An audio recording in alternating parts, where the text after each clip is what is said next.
Bismillahirrahmanirrahim. Assalamualaikum warahmatullahi wabarakatuh. Apa kabar Ananda semua? Semoga selalu diberikan kesehatan oleh Allah Ta'ala ya. Amin ya Allah. Amin. Gimana hari ini liburannya? Semoga liburan kali ini dapat pengalaman ya bagi Ananda semua. Nah baik, sekarang dan mohon maaf Ustazah baru ngabarin ya kemarin pagi, karena Ustazah juga dadakan lupa ngabarin ke Ananda semua dan Umi Abi di rumah. Jadi mungkin mingguan ini mata pelajarannya hanya tematik ya, karena tematik belum selesai. Tapi nanti kalau misalnya ada informasi lagi, nanti Ustazah kasih tahu ya. Dan untuk hari ini tematik dulu ya. Nah sekarang tematik, lanjut ke tematik berikutnya. Kemarin masih tematik peristiwa alam ya, tapi pembelajaran kedua subtema 4 tematik 8. Nah baik, sebelum kita melakukan pembelajaran ke bencana alam, kita berdoa dulu ya. Yuk bareng-bareng yuk. Bismillahirrahmanirrahim. Rabbi jidni ilman warujukni fahman. Amin Allah ya rabbal alamin. Nah baik, kemarin bencana alam ya sudah dijelaskan di pembelajaran pertama. Sekarang pembelajaran kedua di subtema 4, karena insya Allah ini tematik yang terakhir. Nah baik, dibuka bukunya halaman 168. Di situ ada aktivitas air. Nah di situ juga ada gambar ya. Udin dan teman-teman berada di kolam renang. Mereka sedang melakukan aktivitas air. Mereka berdiri dua berjajar ke samping. Mereka berdiri sambil berpanggangan tangan. Teman yang berdiri di sisi kolam renang memegang pinggir kolam. Lalu mereka berjalan di dalam air mengelilingi kolam, menjaga keselamatan saat di dalam kolam. Dapatkah kamu berjalan di dalam air? Berhati-hatilah saat berjalan di dalam kolam. Mintalah orang dewasa menemanimu. Pegang pinggiran kolam agar tetap selamat saat beraktivitas air. Nah, Udin dan teman-teman kembali ke kelas.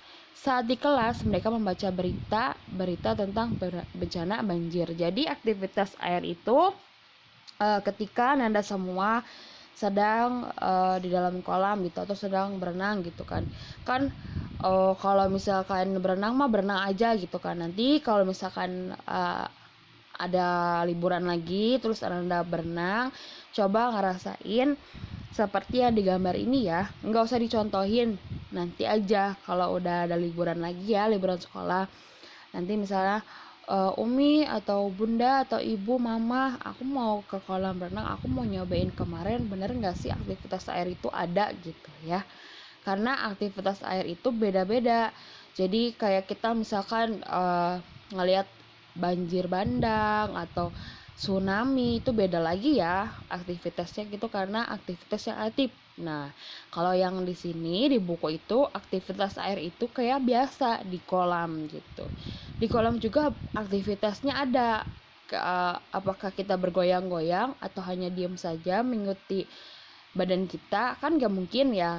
Dulu Ustazah juga pernah begitu, karena Ustazah stay di kolam renang itu, terus kok tiba-tiba goyang-goyang gitu karena ada aktivitas di air. Karena di kolam itu kan kita nggak sendiri aja gitu kan, pasti banyak ada orangnya gitu, maksudnya ada pengunjung yang lain gitu ya.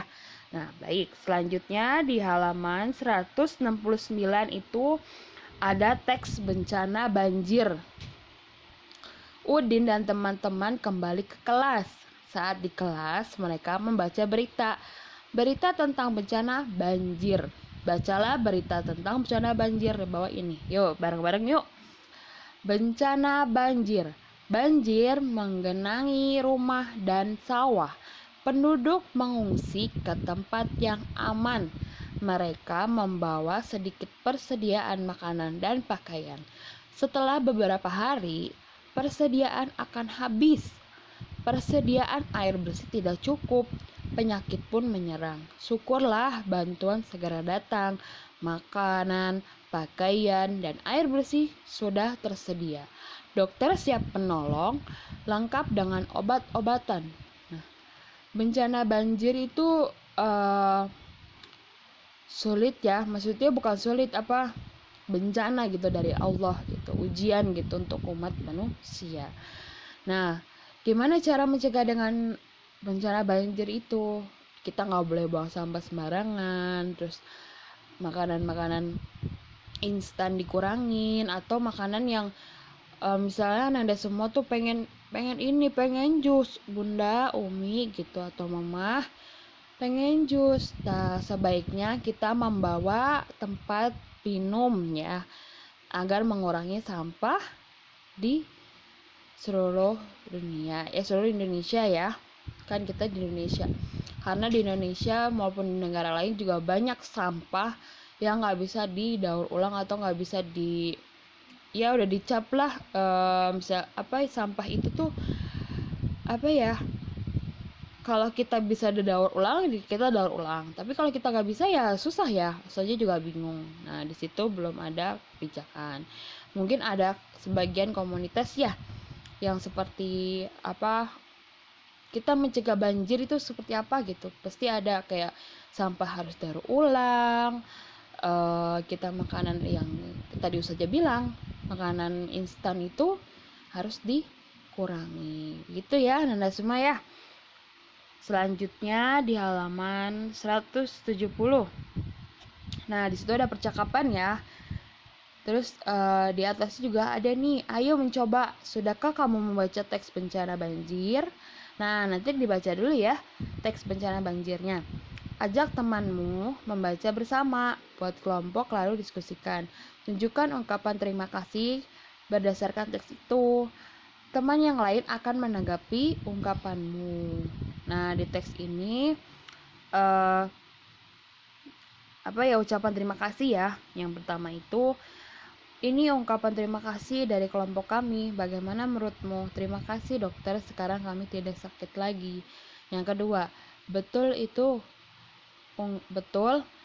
ungkapan terima kasih yang tepat. Ini ungkapan terima kasih yang kami buat. Terima kasih sudah menyediakan makanan untuk kami gitu. Nah, berarti dari bencana itu ada dokter atau yang menolong itu ya, untuk mencegah bencana banjir atau air bersih, makanan gitu-gitu ya. Ini adalah ucapan terima kasih gitu kan. Karena ini tuh nggak ada kelompok ya, jadi Nada semua minta tolong sama Umi dan Abinya di rumah untuk percakapan itu ya. Nah, di sini ada tugasnya nih saja. Tugasnya itu ada 2. Yang pertama, membaca teks bencana banjir di halaman 169. Nah, itu di voice note aja ya, itu Ananda sendiri. Nah, yang kedua itu adalah membaca percakapan di halaman 170. Nah, tadi kan di halaman 170 itu ada ungkapan terima kasih. Nah, nanti Ananda semua di voice note dua-duanya. Yang pertama membaca teks bencana banjir, yang kedua itu percakapan ungkapan terima kasih ya. Ya, itu minta tolong sama Umi Abi di rumah atau sama kakak adik gitu ya di rumah gitu ya. Sekian dulu dari Ustazah. Jangan lupa ya dikasih nama, kelas, mata pelajaran apa. Nanti Ustazah koreksi ya. Dan untuk yang ngasih tahfiz ke Ustazah, terima kasih ya. Semoga Anda semua melanjutkan tahfiz di wali kelasnya yang baru, atau mungkin kalau misalnya Ustazah juga megang jadi wali kelas kalian, nanti Ustazah akan perbaiki dari Ustazah ya. Mohon maaf kalau Ustazah selama ini kurang kasih perhatian kepada kalian gitu ya. Terima kasih. Wassalamualaikum warahmatullahi wabarakatuh. Jangan lupa ya tugasnya dikerjakan.